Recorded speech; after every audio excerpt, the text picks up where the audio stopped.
Bonjour, bonjour à tous et bienvenue dans Apprenez la Web Radio. C'est Gaël, bien content de vous retrouver. J'espère que tout va bien. Aujourd'hui, nous allons parler de polémique.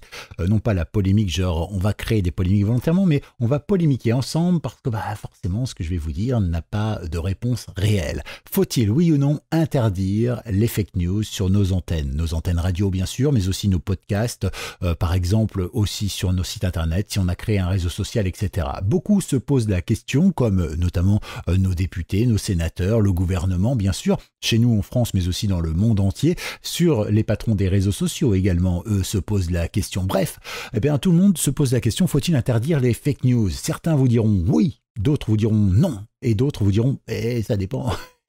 Moi, je suis plutôt dans le « ça dépend ». Voilà, faites-vous aussi le « ça dépend ».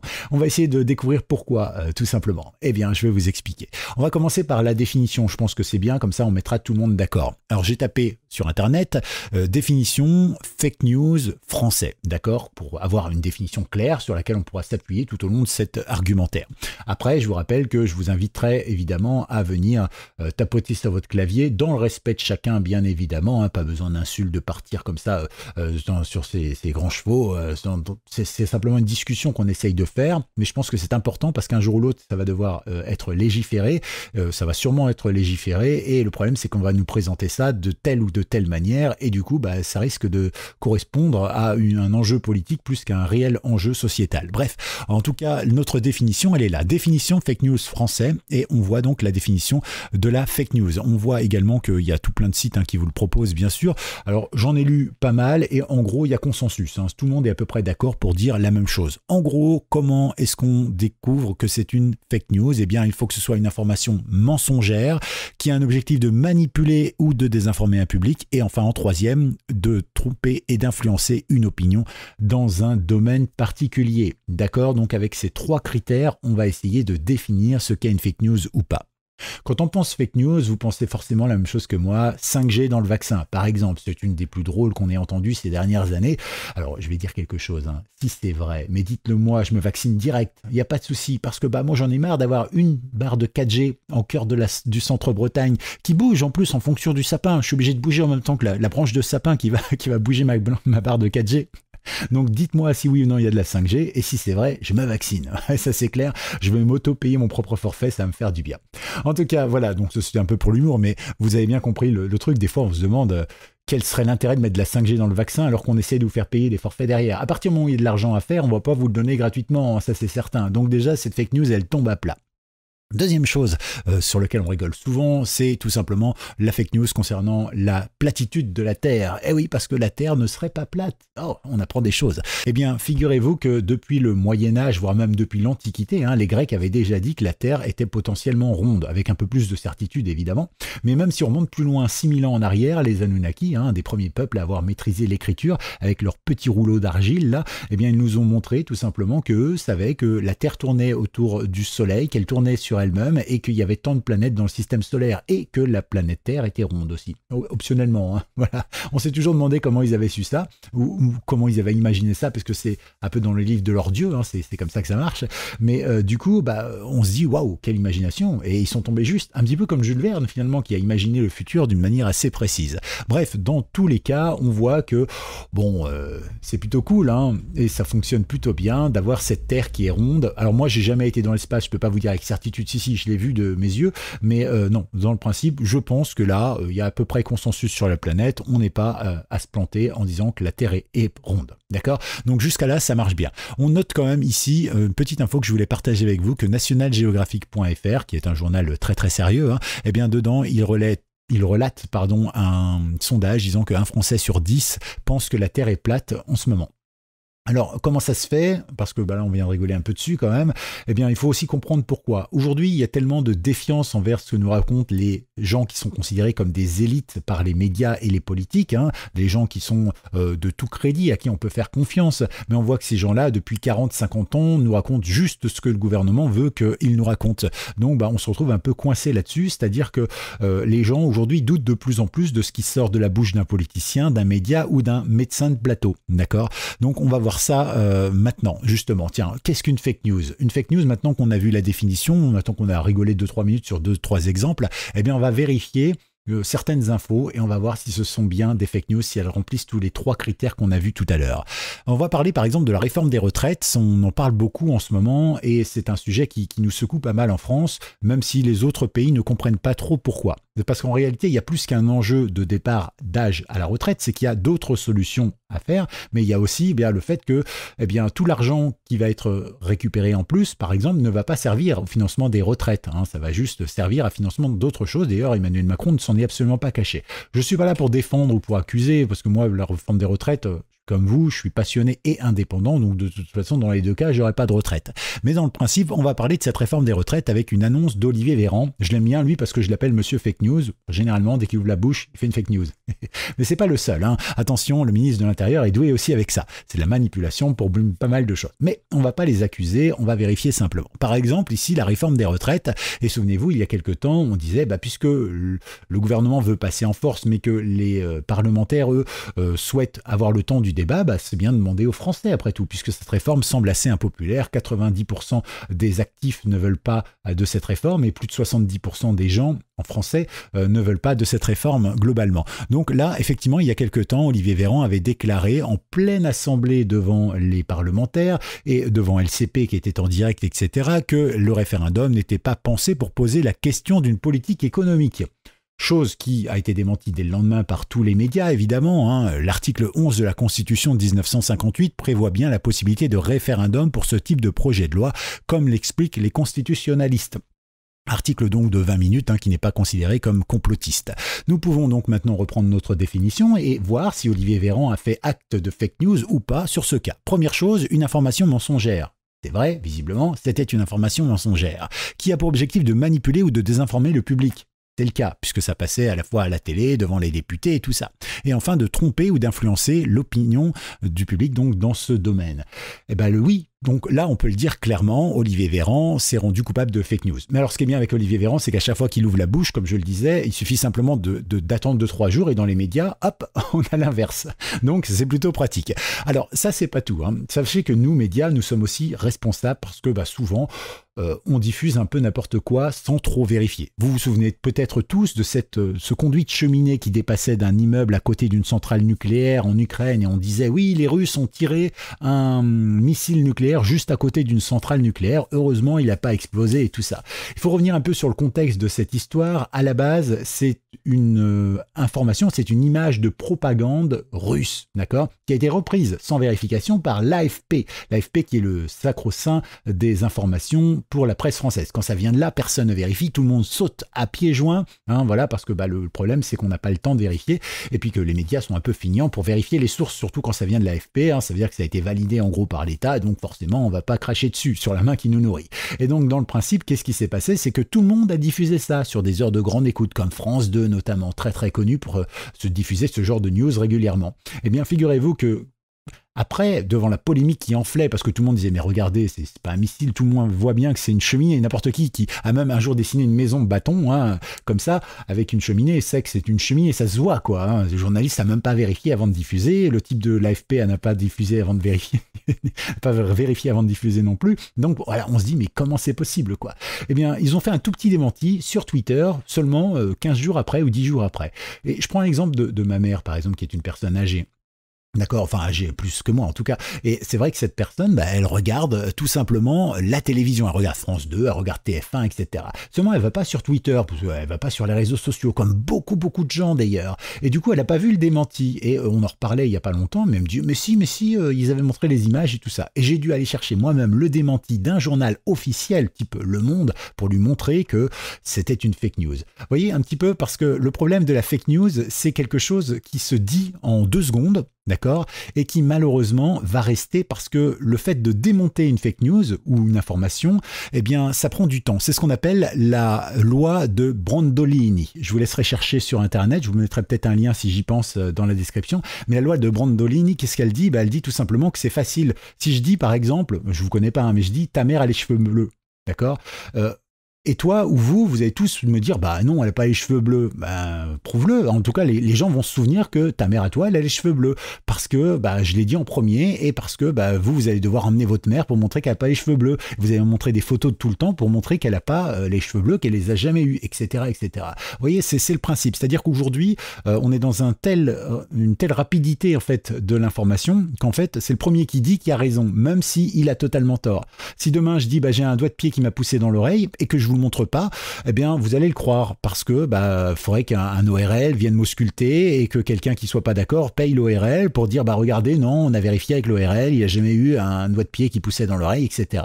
Ça paraît gros ce que je raconte, mais je vous assure que plus c'est gros plus ça passe. Et c'est ça le problème, c'est qu'aujourd'hui en fait eh bien on n'a plus la possibilité de démentir une fake news. Et une fake news, une fois qu'elle est passée, les gens ont cette information mais n'ont pas forcément l'info contraire.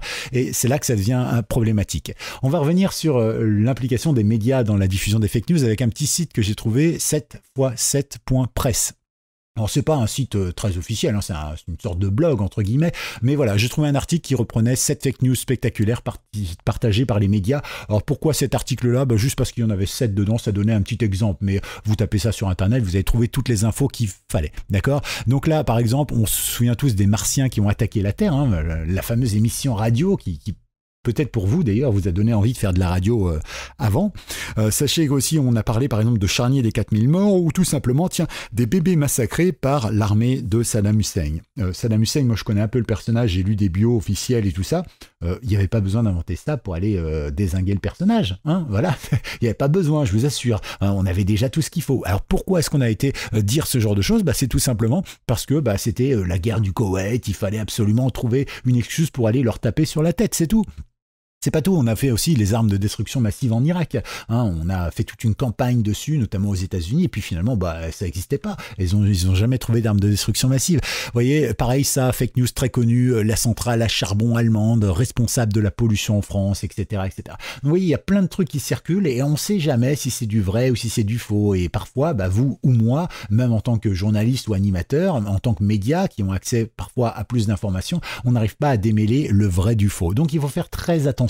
Après, si vous en laissez passer une, mettez le conditionnel, hein, contrairement aux médecins de plateau qui viennent nous informer sur une potentielle épidémie en mettant des trucs sûrs. Voilà. Alors que si vous parlez à votre médecin traitant qui a le même niveau d'études et les mêmes compétences que le médecin qui vient parler à la télé, bien souvent votre médecin traitant dira ah oui il se pourrait que, c'est probable que, oui j'ai lu que, mais il ne se avancera pas. Alors que les médecins de plateau télé, non seulement ils affirment pour influencer un peu les autres, mais en plus ils n'en savent pas plus que les autres visiblement, hein, d'après ce qu'on a pu voir.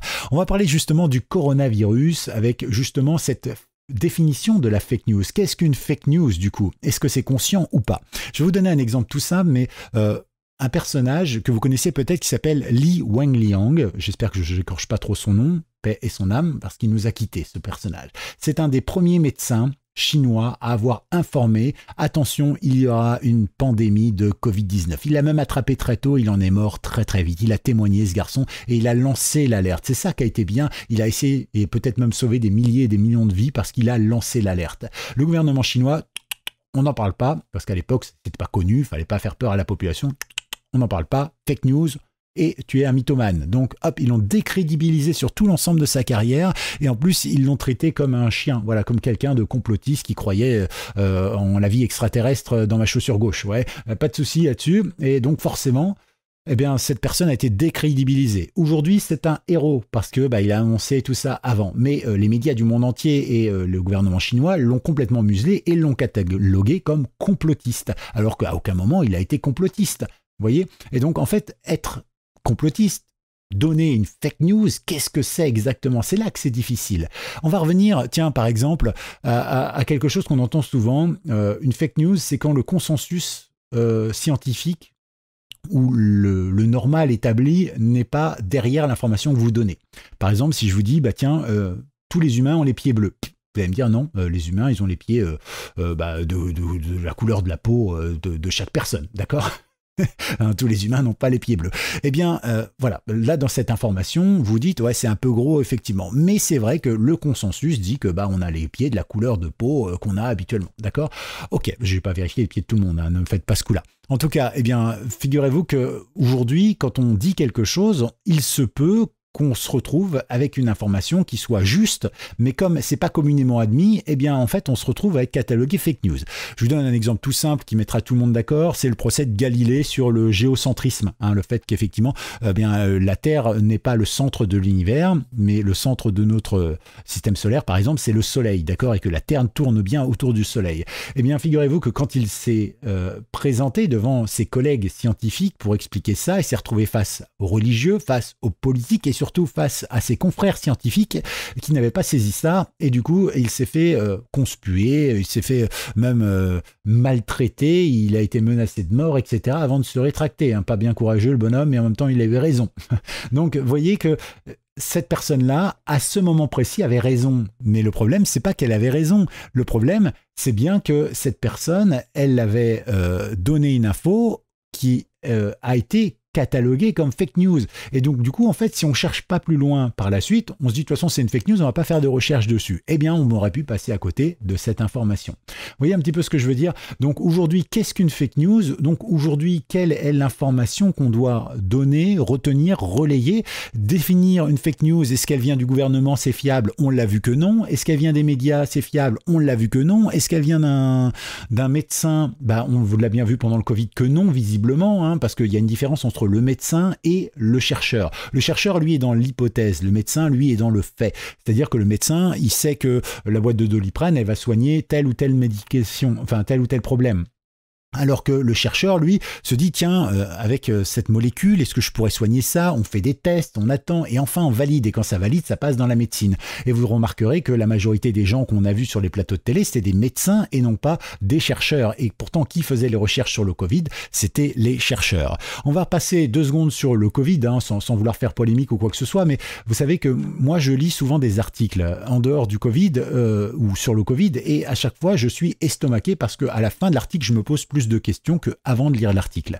Parce que les journalistes ne sont pas clairs du tout. Je vous donne un exemple très simple, mais à côté de chez moi, dans mon village, une dame qui était malvoyante avait des problèmes chez Orange, pas de ligne téléphonique depuis un moment. Et sa famille alertait en disant, mais qu'est-ce qui se passe? Imaginez-vous, elle a un problème demain, elle peut pas appeler les secours ni quoi que ce soit. Et on apprend à la fin de l'article que cette personne est morte. Point. Ça se finit comme ça. Mais à aucun moment, c'est marqué dans l'article qu'elle est morte parce qu'elle ne voyait pas et qu'elle a eu besoin d'appeler les secours mais elle n'a pas pu le faire, ou elle est morte tout simplement parce que, en attendant que ça se règle, mais ça s'est pas réglé, d'accord? Et le problème, c'est qu'il y a plein d'infos comme ça, et dans la presse locale, Ouest France, Télégramme, et même dans la presse nationale, en fait, quand vous ouvrez un article du Monde, de l'Express ou quoi que ce soit, vous lisez l'article et vous dites, mais en fait, cette info, on les a pas. Je vais vous donner un exemple très concret par rapport au Covid, parce que moi, ça m'a toujours un peu perturbé, cette info-là. C'est qu'au tout début du Covid, on nous disait, voilà, il y a une étude qui a été faite, alors je ne sais plus dans quel pays c'est fait, c'est une étude officielle, vous la retrouvez encore sur Internet, et donc ils ont pris plein d'objets du quotidien, comme les smartphones, les feuilles de papier, etc., et ils ont dit, voilà, on a remarqué que le Covid restait 30 jours, par exemple, sur l'écran de son smartphone. D'accord? Il y avait du Covid 30 jours après à contamination sur l'écran d'un smartphone, sur une feuille de papier, etc., etc. Donc, il disait 7 jours sur la poignée du frigo, etc. Donc, vous voyez qu'on a des données comme ça. Très bien. On n'avait pas des données disant, OK, d'accord, il reste 30 jours sur le papier, mais au bout de combien de temps n'est-il plus actif pour l'homme? Est-ce que si je fais ça, alors que j'ai reçu ce courrier ce matin, par exemple, je viens de prendre un rail de Covid? Bonne question, en réalité. Aujourd'hui, on est en 2023, ça fait maintenant 3 ans qu'on connaît le Covid, on n'a toujours pas cette réponse, ou en tout cas, elle n'a jamais été rendue publique. Donc, ça veut dire qu'il y a des tas de gens qui sont encore là en se disant, le smartphone, dessus, le Covid, il reste dessus 30 jours. Alors, vous allez peut-être rigoler là-dessus, mais l'effet inverse fonctionne également, c'est-à-dire que les gens se sont dit, waouh, 30 jours sans toucher mon téléphone, tout ça parce que machin m'a touché. Mon téléphone, du coup, non, je prends le risque. Et en fait, les gens, du coup, n'ont pas mesuré non plus. Si on avait dit, tu laisses ton smartphone 3 heures sur la table ou 2 heures sur la table, ou tu ne le touches pas pendant une demi-heure, par exemple, et la charge virale n'est plus suffisante pour te contaminer, là, dans ce cas-là, ça aurait rassuré les gens et peut-être qu'encore moins de monde aurait été contaminé. Mais encore une fois, le manque d'informations, ça vous donne des questionnements et parfois, ça fait agir les gens de manière inapproprié, si je peux me permettre. Voilà, ça fait 20 minutes maintenant que je parle, j'ai exposé pas mal de choses, je voulais pas forcément parler que du Covid, j'ai essayé d'élargir un petit peu parce que il n'y a pas que des fake news dans le Covid, il y a des fake news partout, et j'ai pas remis bien sûr en cause l'efficacité du vaccin, la maladie, les morts et tout ça, parce que c'est pas vrai, d'accord, je ne veux pas remettre ça en cause, ce n'est pas le sujet, le vrai débat, eh bien s'il est tout simple, c'est est-ce qu'on peut autoriser des fake news à l'antenne, comment les définir, et surtout comment essayer d'avoir les bonnes informations. Est-ce que l'information qu'on reçoit, même si elle n'est pas encore vérifiée aujourd'hui, est une fake news, ou est-ce que demain ce sera la vérité absolue? Je vous laisse réfléchir là-dessus, je vous laisse commenter bien sûr dans les commentaires, je vous laisse participer dans le respect de chacun si vous voulez. Pensez également à vous abonner, à liker et à me dire ce que vous pensez de ce genre de vidéo, parce que ça touche un peu à la philosophie de nos antennes et je pense que c'est important, surtout que bientôt on risque de légiférer là-dessus. Allez, à bientôt.